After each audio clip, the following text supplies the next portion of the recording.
The American Civil War of 1861 to 1865 was a huge event in the short history of Monroe County, Wisconsin. Wisconsin as a state had only existed since 1848, and Monroe County was only organized in 1854. 6 years after coming into existence, this pioneer community had its way of life disrupted by the most tragic event in its history, the American Civil War. Over 900 men joined the Union Army from Monroe County, and with great pains they left behind their wives, children, friends, and communities to serve their country. Of those 900, 150 would never return. Countless others returned from the military duty wounded in both their body and their mind.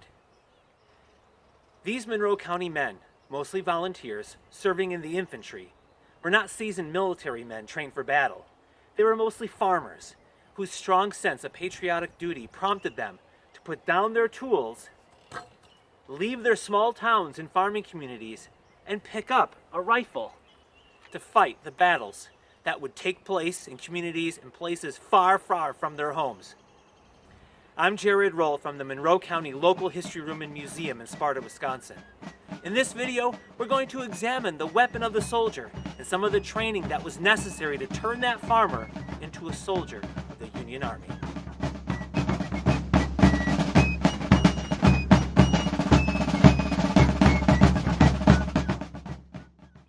Of the nearly 1,000 men from Monroe County who served during the Civil War, almost all of them farmed for a living. They were not trained in military combat, and they were not used to taking orders from others. That is why, after making the decision to enlist in the Army, the new soldier would have to go to training camp to learn to become a soldier. In camp, the new recruit would receive his uniform, his equipment, his weapon, and his training before being sent off into combat. Since 8 out of 10 men who served in the Army during the Civil War belonged to the infantry, we will discuss the weapons of the infantry. Who were the infantry? They were the soldiers who carried the guns into battle. They were the frontline troops. Let's examine their weapon that they were given. The most common small arms used by the Union soldier was the rifled musket. It weighs about 9 pounds, about the same weight as a gallon of milk. Now, you may think that a gallon of milk isn't all that heavy, but remember that a soldier had to carry his 9-pound gun along with another 40 to 50 pounds of equipment on his back, sometimes marching up to 25 miles in one day. The rifled musket the infantryman used during the Civil War was considered new technology for the time. The big technological advance was that it shot a new bullet, a bullet that was shaped like a cone, and it spun out of the barrel. Previous to the Civil War, muskets shot round bullets, which were called balls. That was another name for them. Round balls aren't nearly as accurate at hitting their target as cone-shaped balls, nor can they travel as far. Think of it like this. Imagine 2 students are standing on a playground. One is holding a soccer ball, and the other one is holding a football. If both students throw their balls, which one will go further? Well, the football will, of course. It spirals through the air, traveling further and more accurately. The same is true for the bullets shot during the Civil War. Armed with a rifled musket, troops could hit a target a football field away with 5 times the accuracy compared to a soldier with a smooth-bore rifle shooting balls. Since the Civil War rifles were much more accurate, they were much more deadly than any other handheld weapon that came before them. Weapons like these rifled muskets were responsible for most of the deaths and injuries on the battlefield during the Civil War. Even though this rifle was considered new technology for the Civil War, shooting it was not quick and easy. It was not a machine gun. In fact, it took 10 different steps to load and fire this gun. And if any of those steps were skipped or forgotten, the rifle would not work. Let me demonstrate the steps for loading and firing this gun, as the soldier would have to have learned. Load in 10 times, load. I placed the gun down at my side, hand on cartridge box. Just a reminder that the cartridge box was something that the soldier was given, and it contains what are called cartridges. A cartridge is a little paper tube that has inside one of those bullets and 65 grains of gunpowder. So, command number 2, handle cartridge. I reach inside my cartridge box, bring the cartridge up to my mouth. Tear cartridge. This is where I bite down and then tear. Spit out the paper. Now I bring the cartridge up to the barrel. Charge cartridge. I am now dumping the gunpowder down into the barrel. And I unwrap, I take out that bullet, and I shove it in with my thumb. Next step, draw rammer. I draw the ramrod out. Place it into the barrel. Ram cartridge. I ram the bullet down, the gunpowder down to the bottom. Return rammer. Now, the next step is called cast about. This is where I pick up the rifle, turn it around to my side. Now, next step, prime. Did you hear that click? That was, I half-cocked my gun. It made a clicking sound. The next step is prime, and that is where I reach into my cap pouch. A cap pouch is on the belt of the soldier, and I open it up and reach inside, and I pull out what's called a firing cap.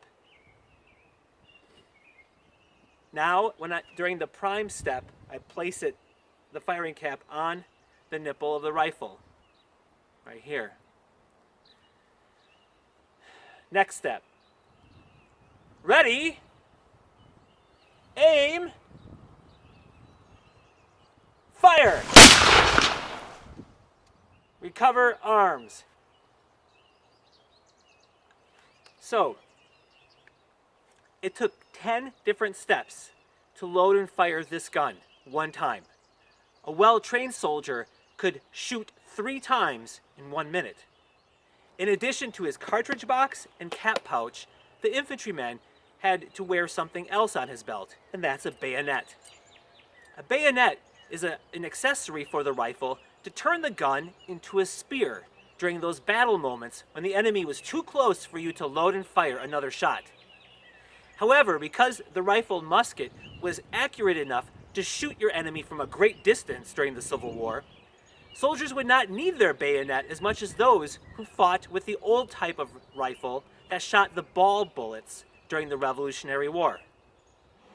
But the soldiers were still issued a bayonet to use with the rifle and trained with how to use it. The order would be called to fix bayonets, and at that, the soldier would pull out his bayonet and then fix it to the end of his rifle. Now, he's ready to charge the enemy.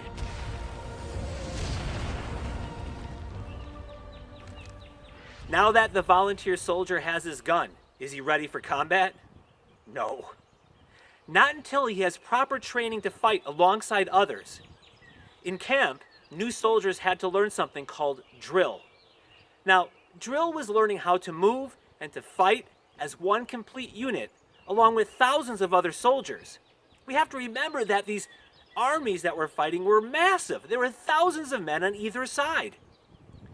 Now, imagine a marching band on the field. If they were not properly trained, they would be walking in all different directions, and they would not be orderly. It wouldn't look good, and they wouldn't move well. A marching band needs to move together, in unison. That only works after lots of practice. Even more so, you can't have a bunch of soldiers on a battlefield running around disorganized. They would be ineffective and more likely to get killed. This is why soldiers spent many weeks in training camp learning how to move on a battlefield with other soldiers as a complete unit. Remember that this is before armies had the advantages of walkie-talkies and radios or computers. Communication had to be done through shouting, through flag waving, through drumming, and through bugle calls. Standing and marching in unison with other soldiers meant life or death on the battlefield. So the new soldiers spent several weeks, several hours a day, drilling and marching with other soldiers. It did not take long for these new recruits to become weary of the drudgery of military drill, which they had to do daily in camp. This is before they ever went off the war. In fact, Private John Chandler, who was writing home to his family in Tunnel City in July of 1861, he said, "Some folks think that work is hard on the farm, but if I could choose between the farm and the work here, drilling in camp, give me the farm." Let's learn more about what drill was like and what marching was like for these soldiers. Let's start with something called the position of the soldier. The position of the soldier is the basis for all movement of the soldier. He stands shoulder to shoulder, lined up evenly, with his heels on an imaginary line and his eyes looking forward. Once in this position, he would learn basic movements about how to turn with others. First, there was right face. Squad, right face. And that's just turning a quarter turn to the right. Squad, left face. And that's turning to the left. Pretty easy, right? Now you try it. Stand up. Follow along with me. Right face. Left face.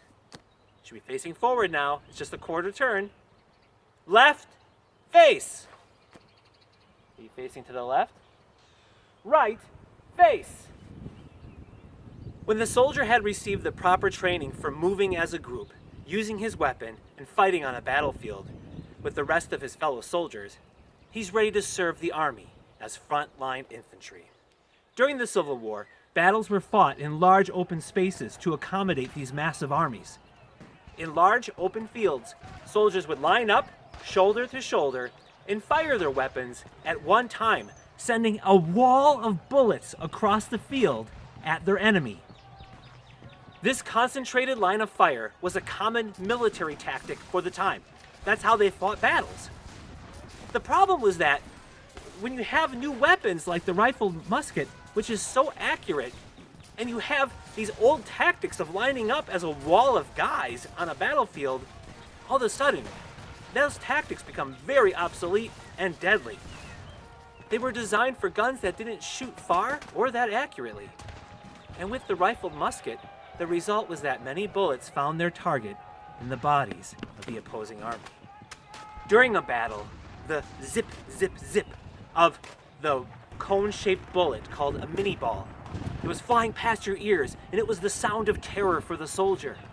Even worse was the dull thud sound that it made when the bullet hit the soldier marching right next to you. If you happened to be shot by a mini ball, it wouldn't merely go into your body and come out like a modern jacketed bullet. It would enter you, crush bone, tear you apart. If you happened to survive the battle without any physical injuries, chances are you would be wounded another way, and that is in your mind and in your heart. One cannot go through the horrors of battle without it leaving a lasting impression on you. Private John L. Chandler of Company I of the 4th Wisconsin wrote to his family in Tunnel City in April of 1863 about what he experienced. He wrote, "I know now what it is to be on the battlefield and to see men fall from the ranks and to see them lying dead at my side." The men who left the farm to become soldiers and who were fortunate enough to return home after the war were not the same men they were when they put down their farm tool and picked up the rifle at the beginning of the war. Many returned with a physical injury, some serious enough to make farming for a living impossible. How would they feed their family now that they can't farm for a living? But even if you did return home with no lasting physical injury, most soldiers suffered from an unseen injury that was known as the soldier's heart, but what we call today post-traumatic stress disorder, or PTSD. We don't always know how a veteran is suffering, nor can we fully comprehend the sacrifices that they had to give in order to serve their country. That is why we honor those who serve in the military, both those who served in past wars like the Civil War, but especially those who are serving right now, because these men and women put their lives in harm's way to protect the freedoms that the rest of us enjoy. And to those who serve their country and are currently doing so, we say thank you. The next time you see a photograph of a Civil War soldier, maybe in a textbook or in a library book, or maybe even on a website, when you see that person, remember that they're a human being just like you and I, and that they have families and kids and wives and lives that they sacrifice in order to serve. I'm Jared Roll, and I hope to see you at the Monroe County Local History Room and Museum in Sparta sometime soon.